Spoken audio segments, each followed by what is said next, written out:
Hey everybody, welcome to the final lecture video of this week.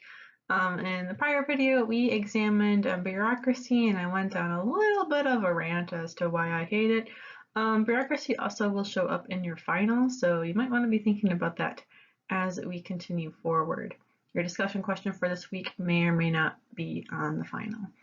Just a thought. In this lecture, we're going to take things back. So we're kind of been looking at examining like structures overall. We're going to take a step back and examine the global perspective of structure. So we're going to take on Durkheim as well as evaluating the different types of societies globally and the evolution of how society has become overall in this video. So buckle up for that. So, like I said, we're first going to be examining the global development. And this is something that we haven't necessarily really talked about too much. We're going to bring up the concept of globalization, which is basically how interconnected we have become over the years in all sorts of ways. Economically, trade-wise, idea-wise, culturally, ideas are flowing through more and more. So we'll examine that a little bit if not in this lecture, then in the future ones to come. So we're going to be really examining this from global social structures. How has the world really been structured throughout our history? So, and the first one that we're going to be examining, and hopefully you can kind of see the screen, is Durkheim and his kind of view on social structure. So with him, he really examines social structure based on the division of labor in a society. So in a similar way to how we learned in last video about how there's a specialization of skills regarding Weber's definition of division of labor, Durkheim is pretty much examining the same thing. But it's looking at the manner of which these skills are completed in. And over time, there's basically two different ways that this division of labor is kind of split up. And the first one is something called mechanical solidarity. So what that is basically everybody performs the same tasks, which you can kind of see in this picture over here on your left. So no matter what you look like, you are all basically over here, they all look like kind of farmers, right? Even the king is doing some work with that. So there's basically this what's known as a collective conscious. So everybody's basically thinking about the same things, thinking in the same way. And that kind of emphasizes that we are a group, we are a society, we are all together. All individuals are performing those same tasks. So it might be everybody's farming, everybody's, helping cook out. All of that thing. And the big thing here is that there are very few social roles in this type of society because everybody has the same one. So everybody has to provide for food in some way, shape, or form. Everybody has to build their own homes. Everybody has to make their own clothing, go on hunts, that kind of thing. So very, very early civilization kind of thinking. The social interaction that's occurring here too is very face-to-face, very close, very intimate relationships because again, everybody has that group solidarity, everybody has that collective consciousness, and there's not really any specialization going on, so they're able to talk about, okay, well, how are plants doing, how is the hunt going, everything like that, because they're all engaged in similar work. So that's basically how people communicate like that. So as societies get more and more advanced, time goes on, things advance technology-wise, culture-wise, all that good thing, a greater division of labor is needed. So that's what we can see on the right-hand side of the screen over here with what's known as the organic solidarity. So in this type of society, there is still a collective consciousness, but instead of basically emphasizing the group like it was over in the mechanical solidarity section, the organic solidarity is basically it's emphasizing yourself, or just basically the need that you have on one another. And basically Durkheim chose this term organic because it kind of ties back to that functionalist perspective as to how individuals are becoming interdependent, like our body is, right? We need livers, we need kidneys, we need hearts, we need eyes, all that kind of thing, and they're all interdependent on one another, even though the specific purposes of the body are different. It still overall makes society, in this case our body, work. So that's kind of why he named it organic. And so this division of labor gets more advanced, more specialized, and we are kind of depending on others.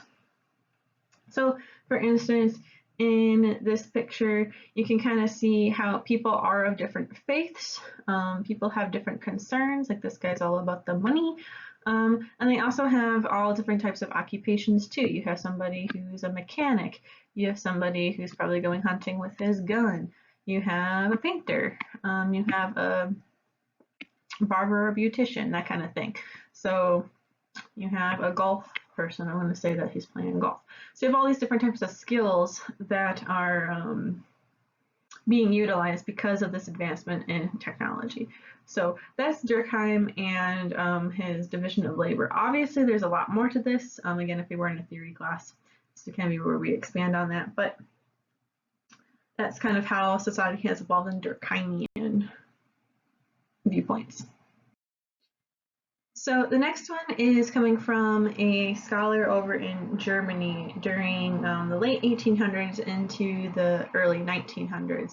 And Tony was kind of examining the rise of industrialization in his study back in Germany. So this is kind of where his idea came from. He really examined the change that his own community had from a really close-knit community to one where people didn't really even know each other due to this industrialization. So really cool real-time stuff going on for this guy, even though it could be a little bit scary. So basically what he was examining was two different types of communities. The Gemeinschaft, and my German is not very good, so I apologize for you, those of you who know German, which is basically that close community. You know, everybody knows one another in a type of community like this. Usually these happen in rural life just because there's not many people. I myself grew up in a place where there was more cows in the county than people. So, so that was a very Gemeinschaft thing because everybody knew exactly what everybody else was doing, right? Gossip spread like a wildfire. And I think a few of you guys can adhere or just recognize this in your own communities as well. So everybody's basically knowing one another. Everybody has similar life experiences unless you get out and you're free from this environment, or people usually get stuck in this type of community too. However, there's a sense of togetherness for a lot of people, and there's a lot of really close relationships. So you just don't know this person, this clerk at the gas station. You're like, oh, here's this clerk again, you know. You know them by name, and you're able to talk to them about their life and things like that. So it's that kind of close. However, because it is this close, yourself, which we talked about last week, can be a little bit confined, right? Because you might not be comfortable exploring the different aspects of the self, especially as you have those major critical life developments. So it might confine yourself a little bit more, and you might go into those different role exits more often, or just having role conflict and role strain that we talked about a couple of videos ago because of the structure of this community. So maybe some of you guys have felt trapped because of the community that you were in. That's a very Gemeinschaft experience with that community. And that's one way of social control as well, which we're going to examine social control in 2 weeks now when we cover deviance. But the way how social control works is basically making sure that people are doing what the community wants them to do. So because of this gossip, because of moral persuasion, oh, you should be considering this. So that's just some aspects of that.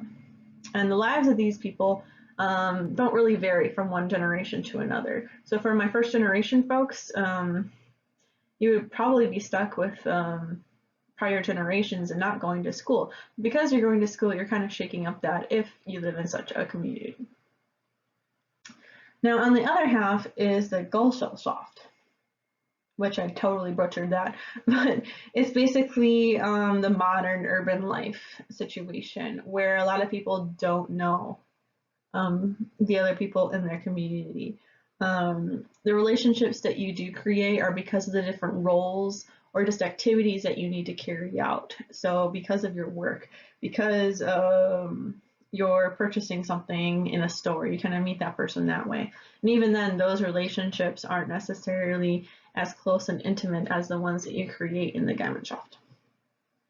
So not many people care about yourself, and your self-interest is kind of determines what's going on because you determine exactly what you want to do.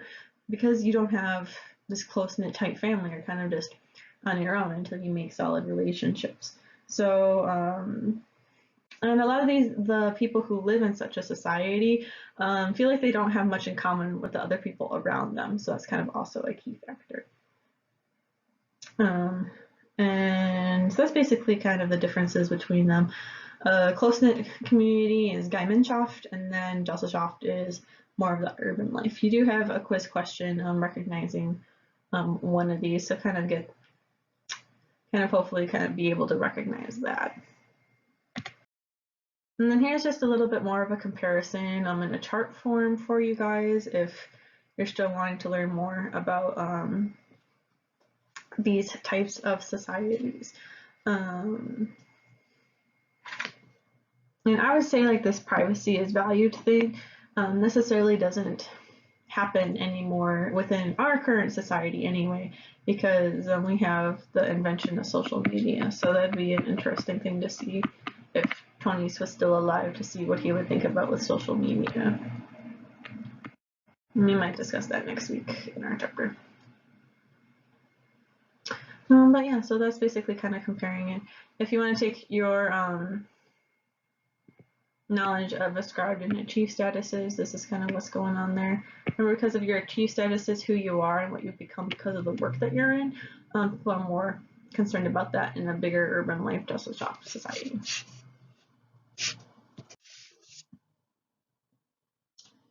Now here's more of an evolutionary sort of approach, kind of similar in Psych, how they have an evolution theory and whole entire oh my goodness, it starts with a P and I can't remember what the word is, but anyway, a whole entire area of evolutionary studies.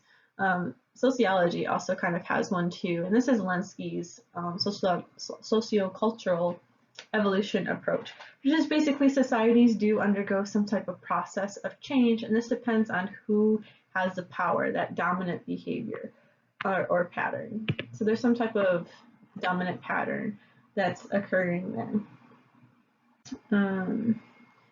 So that might be due to different trends that are going on because of this interaction between what's continuing, some new things that are occurring, and then what do we select from there. So, and a major part of this, if you remember from our cultural chapter, is the available technology that a society develops. Remember, technology just isn't the computers and things like that. It's just basically anything new. So, but this available technology doesn't completely define that society either. So, and we'll kind of see in the next slide exactly the different types of societies, because as this technology advances, that kind of what makes a society move along. So there are basically three different types of societies within three different types of bigger societies, if that even makes sense. So there's what's called the pre-industrial society, the industrial society, and then you have the post-industrial or post-modern society. So we're going to examine a little bit of this right now. This is the pre-industrial society. So when you think about your typical caveman and that environment, that's usually a pre-industrial society. So if you can figure out exactly what type of economy a society has, that's how you can actually figure out what area this that society is in. So first off, the very earliest one is basically a hunting and gathering society. So if you remember your early history classes and things like that, kind of the same thing, you know, people go out and they hunt, or people go out and they gather herbs or food or whatever, and they bring it back in. Technology, not very much. And people are basically nomads because they're constantly in search of food, moving from place to place to place. And there isn't really a division of labor at all because everybody's doing the same tasks. They just need to survive, right? So these societies are usually very small, and usually they consist of people who are related to one another in one shape or form. So this is a very Gemeinschaft society because they know each other. Not much technology is going on, and there's a lot of similar roles that are occurring.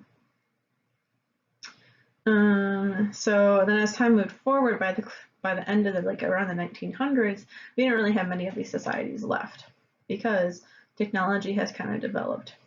So one example of a hunting and gathering society is from the musical Firebringer, just to kind of have a musical example of that. There was a Vine from this musical a couple of years ago when Vine was still alive, but most of you are TikTokers now, so probably an outdated reference. But basically this musical is about the discovery of fire and how that kind of led the society or their tribe to kind of continue and move forward as that society due to that invention of fire. So kind of a funny thing if you're into Star Kid at all.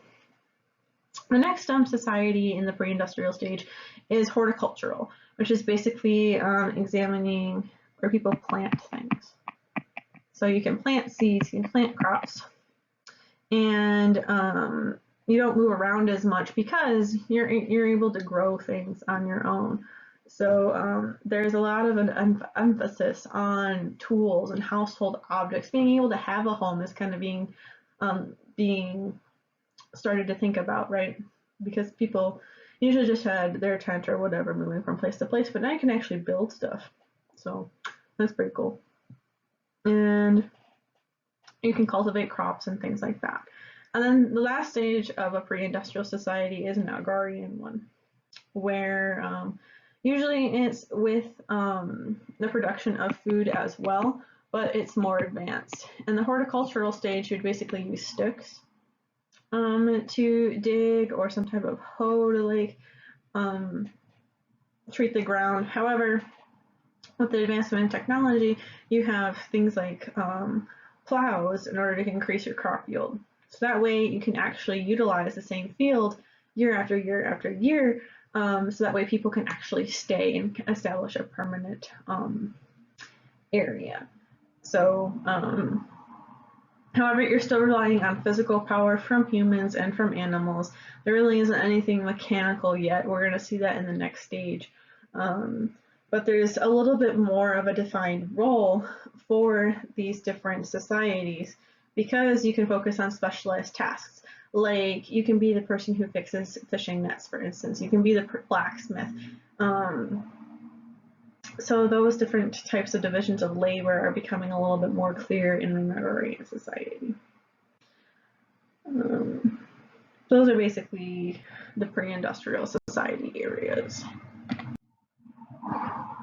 We can then move on into the rest of the societies that I kind of gave a little bit of a confusing preview to. The next one would be industrial. So that relies on the mechanization to produce some type of good or service. If you kind of think about the Industrial Revolution, especially in England, there was a lot of scientific ideas created to kind of utilize the use of other machinery, but not, so when I say mechanical, or machinery, I mean non-animal forces of energy instead of just using animals. So, and an industrial society really does depend on this mechanization in order to produce goods and services. There's more of a specialization of tasks within this area, kind of similar to how in an agrarian society you got your blacksmith, you got your fishing person. You can kind of continue that, but now we're going to also kind of need economy to kind of go in here into play as well. You don't have an individual or a family making a product. Now you have different people making a product. So that's one really important thing. And the manufacturing of goods is becoming more and more apparent as we continue onward in this area of a society. In addition to the work that people are doing in the society isn't necessarily centered, people are actually going to work. So instead of like, going to your farm, you'd have to go to your factory or wherever else that we're going to be. But typically it was some sort of factory in this time. And then as technology kind of advances, we have what's called the post-industrial society, which is basically there's kind of a change in the actual goods that are being produced. So it used to be actual goods, so like food and things like that were the things that were being manufactured. However, now it's going to be a focus on service. So if you think of public relations, computer information systems, doctors, teaching, that kind of thing, it's all very service orientated, right? That's kind of what our society is kind of fixed on a little bit now too. So that change from manufacturing things into manufacturing service through people is that key kind of switch there. So we're basically kind of processing and controlling information. So it's kind of a complete, it's not so much of a flip because it does develop, but it is a little bit of a different avenue to kind of consider. And this transition can be an extremely gradual one just because of that flip into thinking about service. And then for some sociologists, that isn't enough, this switch in order to kind of examine different societies. There's something that's called the postmodern society, where basically people are so occupied with goods and media images within the society that's what all we're kind of considered about, and we kind of consume everything on a huge scale. So lots of sociologists argue that we're kind of in a postmodern area right now. But in thinking about that too, the whole concept of globalization, that reliance that different societies, different countries have on one another in order to basically consume all of these different goods and media images and news and everything, that really kind of plays into account because we're just so interconnected around the world. We're hearing things from, overseas, both of them, or what's going south of us, what's going north of us. So we're able to know all of that because we live in a postmodern age. So, and then this is just a table that basically summarizes the different areas of society from this evolution kind of standpoint, all the way from hunting and gathering up until now.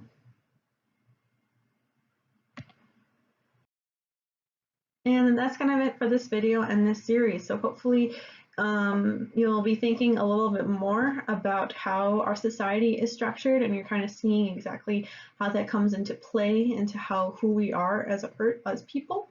Hopefully you learned more about groups as well as just social interaction. And then in this video specifically, hopefully you learned a little bit more about the history of societies, all the way from our hunting and gathering to nowadays to post-industrial and postmodern. So yes, that's what we learned in this video. A quick note about your assignments is on the next slide. So this week you have your usual discussion and quiz 5 that's due, and then next Wednesday, since I'm so behind in grading these because they're taking me a little bit longer time, you're going to be choosing your research topic and your research question based on the feedback that I give you from that. You'll be given a notification as to when your research assignment 1 has been graded, so that way you can start figuring out exactly what you want to do for research assignment 2. Literally, all you have to do is say that I'm going to go study sports in the economy and my research question is this. That's all you have to do. You don't have to fill out a fancy paper or anything like that. You can just tell me exactly what it is. So it's super duper easy. You just have to kind of put a little bit of thought into what you want to do. So that's it for this week. I'll see you guys next week for a little bit more interesting one. It's going to be about mass media and social media, so it's the media stuff. I absolutely love it. Sorry for the dry stuff from this past week. I do apologize for that. But you made it through, and I'll see you next week. So bye for now.